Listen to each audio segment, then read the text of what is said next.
الحمدللہ والصلاۃ والسلام علی سیدنا محمد وعلی آلہ وصحبہ وبارک وسلم وسلم علیہ۔ السلام علیکم ورحمۃ اللہ تعالیٰ وبرکاتہ۔ دوستوں، پچھلی نشست میں ہم نے اس مسئلے پر گفتگو کی تھی کہ صحابی کہتے کس کو ہیں، اور ہم نے اس چیز کو واضح کر دیا کہ اہل سنت والجماعت کے اندر کوئی متفقہ تعریف نہیں ہے کہ صحابی صرف اسی کو کہتے ہیں جس نے نبی صلی اللہ علیہ وسلم کا ایک مرتبہ دیدار کر لیا۔ یہ صرف محدثین کی اوپینین ہے، جبکہ اصولی احناف میں سے جو اصول کے جو علماء ہیں، جو فقہا ہیں، وہ اس سے متفق نہیں ہیں اس تعریف کے ساتھ، اور ان کی بھی ایک بڑی میجورٹی موجود ہے۔ آج کا موضوع یہ ہے کہ کیا تمام کے تمام صحابہ عادل ہیں؟ ایک بڑا مشہور جملہ کہا جاتا ہے الصحابۃ کلھم عدول۔ تو اس کے اوپر گفتگو کریں گے کہ اس کا اطلاق کس کے اوپر ہوتا ہے اور کس کے اوپر نہیں ہوتا، اور اس سے مراد کیا ہے، اس کے اوپر بھی بات ہوگی انشاءاللہ۔ تو سب سے پہلے یہ بتاتا چلوں کہ الصحابۃ کلھم عدول یہ نہ تو قرآن کی آیت ہے اور نہ کوئی حدیث ہے، بلکہ یہ علماء اہل سنت کا بنایا ہوا ایک کلیہ ہے،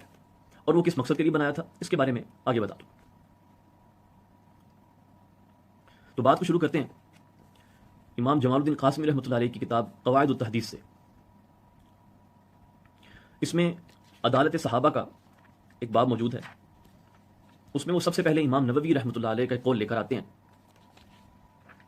کہ الصحابۃ کلھم عدول، کہ سارے صحابہ عادل ہیں، اور آگے اس کے اوپر اجماع نقل کرتے ہیں کہ اس کے اوپر اہل سنت والجماعت کا کوئی اختلاف نہیں ہے۔ البتہ اس سے مراد کیا ہے کہ الصحابۃ کلھم عدول؟ آگے ایک اور قول وہ بیان فرماتے ہیں علامہ مازری کا، یہ مالکی فقہا میں سے تھے، ان کی کتاب البرہان سے۔ وہ فرماتے ہیں کہ جب ہم یہ کہتے ہیں کہ الصحابۃ عدول، کہ صحابہ جو ہیں یہ عادل ہیں، اس سے ہرگز ہماری مراد یہ نہیں ہوتی کہ ہر وہ شخص جس نے نبی صلی اللہ علیہ وسلم کو ایک مرتبہ دیکھ لیا، یا جو کبھی کبھی ملنے کے لیے آتا رہا، یا کسی غرض اور مقصد کے لیے نبی صلی اللہ علیہ وسلم کی خدمت میں جس نے حاضری دی، تو وہ سارے کے سارے عادل ہیں۔ نہیں، وہ فرماتے ہیں کہ بلکہ اس سے مراد ہم وہ لیتے ہیں کہ جنہوں نے نبی صلی اللہ علیہ وآلہ وسلم کی صحبت کو پکڑ لیا، لازم جانا، آپ کی صحبت کو اختیار کیا، اور آپ کی توقیر کی، احترام کیا، اور آپ کی مدد کی۔ یعنی اس کے اندر وہ جو ہم نے پچھلی نشست میں جو صحابی کی ڈیفینیشن ڈسکس کی تھی، اس کا ایک رنگ ہمیں نظر آتا ہے اس کے اندر، اس جملے کے اندر، کہ ہم عادل صرف اس صحابی کو کہتے ہیں جس کے اندر یہ چیزیں موجود ہوں، کہ جس نے نبی صلی اللہ علیہ وسلم کی صحبت اختیار کی ہو، ہم اس کے بارے میں کہتے ہیں کہ یہ عادل ہے۔ تو اب مزید ایک اور حوالہ ساتھ میں دیتا چلوں، تسہیل الوصول الی علم الاصول، یہ علامہ محلاوی حنفی کی بک ہے۔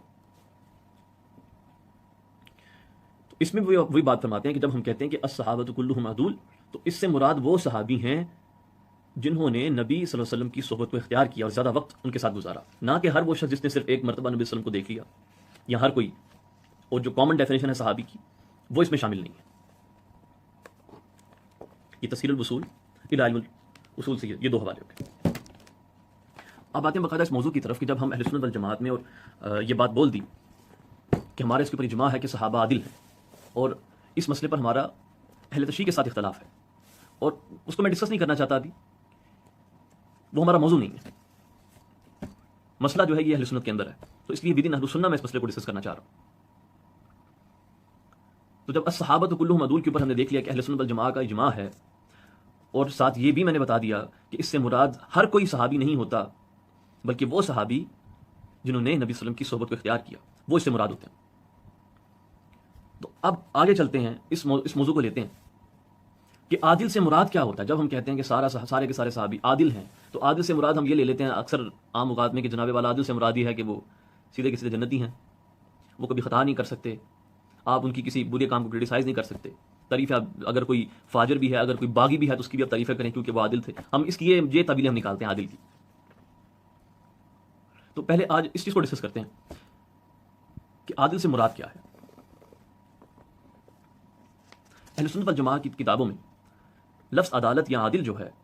یہ کم و بیش 5 معنی میں استعمال ہوا ہے، 5 معنی میں۔ پہلا، عادل سے مراد لیا جاتا ہے جسٹ، جو کہ بمقابلہ ظلم ہے، جس کا اپوزٹ ظلم ہوتا ہے، یعنی کہ ظلم کا اپوزٹ جو ہوگا، ظالم کا جو اپوزٹ ہے وہ عادل ہے۔ ایک میننگ اس کا یہ ہے، جیسے کہ کہا جاتا ہے کہ عادل بادشاہ اور ظالم بادشاہ کے دو اپوزٹس ہیں، اور اس سے مراد ہے انصاف، عادل سے مراد ہے کہ انصاف کرنے والا بادشاہ۔ دوسرا اس کا میننگ جو ہے وہ فسق اور گناہ کے معنوں میں لیا جاتا ہے. اس کے اپوزٹ اگر دیکھا جائے تو وہ تقوی ہے، یعنی عادل کا مطلب ہوگا وہ جو متقی ہو، اور اس کا اپوزٹ ہے جو فسق اور گناہ کرتا ہے.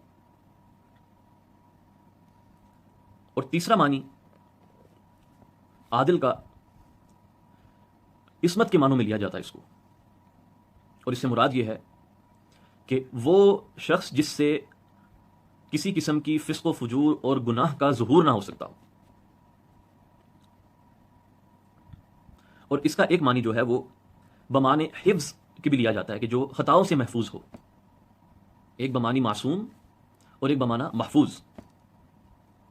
یہ اس کا چوتھا معنی ہے. تو معصوم میں اور محفوظ میں جو فرق ہے، ہم جو اہل سنت والجماعہ کے ہاں یہ چیز ہے کہ ہم صرف انبیاء علیہم السلام کو معصوم کہتے ہیں اور اولیاء اللہ کو ہم محفوظ مانتے ہیں. اور جو بعض اہل سنت والجماعت کی کتابوں میں ائمہ اہل بیت علیہم السلام کے بارے میں لفظ معصوم آتا ہے، تو اس سے مراد ہم وہ عصمت نہیں لیتے جو انبیاء علیہم السلام کے ساتھ خاص ہے، بلکہ ہم ان کو محفوظ کے معنوں میں لیتے ہیں. اور معصوم اور محفوظ میں فرق یہ ہوتا ہے کہ محفوظ کے اندر یہ پوٹینشل ہوتا ہے کہ وہ خطا کرے، وہ غلطی کرے، آلدو اللہ تعالیٰ نے اس کو محفوظ کر لیا ہوتا ہے، جبکہ معصوم کے اندر یہ پوٹینشل نہیں ہوتا سرے سے. تو یہ ایک عقیدے کی بحث ہے، وہ ہمارا موضوع نہیں ہے اس وقت. لیکن صرف یہ بتانا مقصود ہے کہ عادل بمعنی معصوم بھی استعمال ہوتا ہے، عادل بمعنی محفوظ بھی استعمال ہوتا ہے. اور ایک اور اس کا پانچواں معنی بھی ہے عادل کا، اور وہ محدثین کے نزدیک خاص ایک معنی ہے. عادل سے مراد کیا ہے؟ اور وہ یہ ہے کہ وہ شخص جو جان بوجھ کر نبی صلی اللہ علیہ وآلہ وسلم پر جھوٹ نہ باندھے، اس کو کہتے ہیں کہ یہ عادل ہے. اور امام عبدالحی لکھنوی رحمۃ اللہ علیہ وہ فرماتے ہیں کہ یہ وہ میننگ ہے، وَهَذَا الْمَعْنَى هُوَ مُرَادُ الْمُحَدِّثِينَ مِنْ قَوْلِهِمْ الصَّحَابَةُ كُلُّهُمْ عَدُولٌ، کہ جب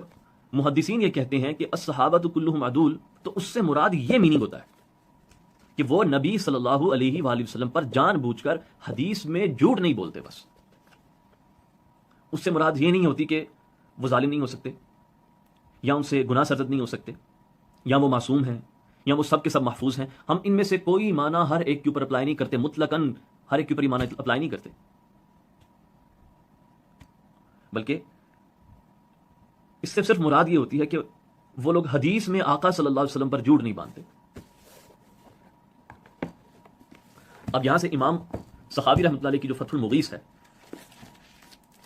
اس کا ایک حوالہ لے لیجیے. وہ فتح المغیث میں ابن الانباری کا ایک قول نقل کرتے ہیں. فتح المغیث جو شرح الفیہ ہے اصول حدیث میں، اس میں فرماتے ہیں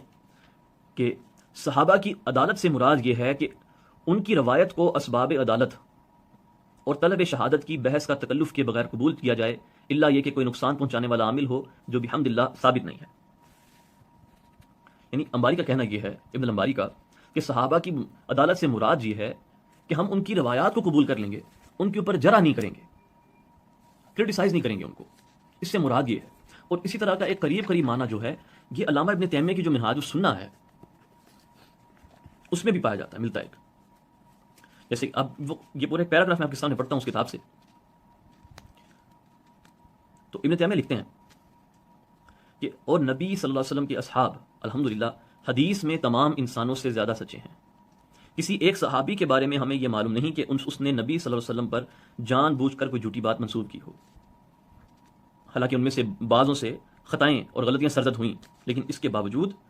جب اصحاب نقد و امتحان نے ان کی حدیث کا جائزہ لیا تو انہوں نے کوئی ایسا شخص نہیں پایا جس نے جھوٹ بولا ہو. بخلاف دوسری صدی کے کہ اس میں اہل کوفہ میں ایک ایسی جماعت پیدا ہو چکی تھی جو جان بوجھ کر جھوٹ بولا کرتی تھی. اس لیے حدیث و فقہ کے اہل علم کا اتفاق ہے کہ تمام صحابہ ثقہ ہیں، تمام صحابہ ثقہ ہیں.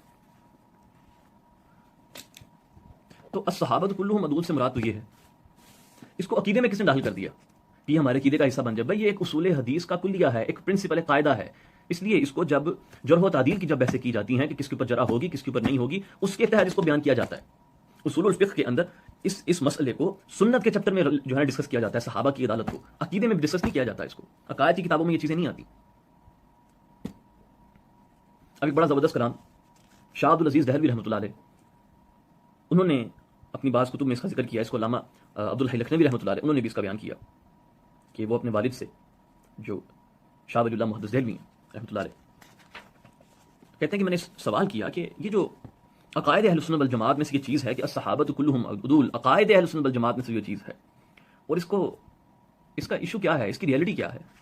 تو اس کے اوپر میرے والد صاحب نے یعنی کہ شاہ ولی اللہ محدث دہلوی رحمۃ اللہ نے مجھے جواب دیا، کہتے ہیں کہ اس عدالت سے مراد وہ نہیں ہے جو کہ عام معنوں میں جس کو عادل کہا جاتا ہے، بل المراد العدالت فی روایت الحدیث لا غیر، بلکہ اس سے مراد خاص روایت حدیث کے اندر ان کا عادل ہونا ہے، جنرل نہیں ہے یہ پرنسپل ہمارے عقیدے کے اندر۔ اور اس سے مراد آگے فرماتے ہیں یہ ہے کہ وہ نبی صلی اللہ علیہ وسلم پر جان بوجھ کر جھوٹ نہیں بولتے حدیث کے باب میں۔ اور آگے وہ فرماتے ہیں کہ اس بات کی دلیل یہ ہے کہ جب میں نے پرانی عقیدے کی کتابیں اور علم الکلام کی جب کتابیں دیکھیں تو ان میں سے کسی کتاب کے اندر میں نے یہ پرنسپل نہیں پایا کہ ڈسکس ہوا کہ صحابہ کلھم عدول، سارے کے سب صحابہ جو ہیں وہ عادل ہیں، بلکہ وہ انما ذکرها المحدثون فی اصول الحدیث، اس کو محدثین اکرام نے اصول الحدیث کی کتابوں میں ڈسکس کیا ہے، اس کو عقیدے میں ڈسکس نہیں کیا اس ایشو کو، جب وہ تعدیل طبقات الروات جو ہے وہ بیان کر رہے ہوتے ہیں۔ اور یہ جو عقیدہ جب بنا لیا گیا، یہ اصول حدیث کی کتابوں سے امپورٹ کیا ہوا عقیدہ ہے جو لوگوں نے گھڑ لیا ہوا ہے، الصحابۃ کلھم عدول والا عقیدہ بنا لیا ہوا ہے، یہ ایک پرنسپل تھا، یہ اس کا خاص ایک پرپس تھا اصول حدیث کے اندر۔ اور آگے وہ فرماتے ہیں کہ وَإِنَّمَا فَعَلَ ذَلِكَ مَنْ خَلَطَ مِنْهُمْ فِي الْحَدِيثِ وَالْكَلَامِ مِنْ غَيْرِ تَعَمُّقٍ، کہ یہ اس سے یہ حرکت ہوئی ہے کہ جس کو حدیث اور کلام میں جس نے مکس اپ کر دیا ہے، علم الکلام میں عقیدے کو اور حدیث کو جس نے مکس اپ کر دیا، اس کو پتہ نہیں کہ اصول حدیث کیا چیز ہوتی ہے اور عقیدہ کیا چیز ہوتا ہے، وہ اصول حدیث کو عقیدے میں مکس کر کے لے آیا ہے اپنے نان ایکسپرٹیز کی وجہ سے، وہ کوئی میڈیوکر قسم کے علماء ہوتے ہیں۔ اب ایسا تھوڑی ہوتا ہے کہ جس کی بھی کوئی کتاب کوئی پرانے زمانے میں پبلش ہو گئی ہے آپ اس کے نام کے صدا کا امام لگا دیتے ہیں کہ بھائی وہ امام ہی ہوگا لازم۔ ہمارے یہاں اہل سنت کے یہاں آج کل کے دور میں امام ہونے کی بس ڈیفینیشن یہی ہوتی ہے کہ بس اس کی کوئی کتاب پبلش ہونی چاہیے پہلے زمانوں میں۔ تو یہ صرف اصولی قاعدہ ہے الصحابۃ کلھم عدول، اس کا عقیدے کے ساتھ کوئی لنک نہیں ہے، بلکہ صرف اس سے مراد صرف یہ ہوتی ہے کہ یہ لوگ روایت حدیث میں جھوٹ نہیں بولتے۔ اب اگلی نشست میں انشاءاللہ اس پر گفتگو کریں گے کہ جو اہل سنت والجماعت کے اندر آج کے جو سنی علماء ان کے اندر یہ چیز پائی جاتی ہے کہ الصحابۃ کلھم عدول سے مراد یہ لے لیتے ہیں کہ سب بخشوائے ہوئے ہیں، اور جس نے جو گناہ کیا بس وہ بخشا گیا، اللہ تعالیٰ نے اس کو ویسے بخش دیا ہوا ہے۔ اس کے اوپر تھوڑا بات کریں گے، اور ابھی آگے جا کر اس کے جو اخلاقیات پر جو اس کے نتائج جو پڑھتے ہیں اس کے اوپر بھی گفتگو کریں گے۔ الٹیمیٹلی میں نے اس ٹاپک کو وہیں پر لے کر جانا ہے، تو اگلی نشست میں انشاءاللہ پھر تفصیل سے اور گفتگو ہوگی۔ وما علینا الا البلاغ المبین۔ السلام علیکم و رحمۃ اللہ تعالیٰ وبرکاتہ۔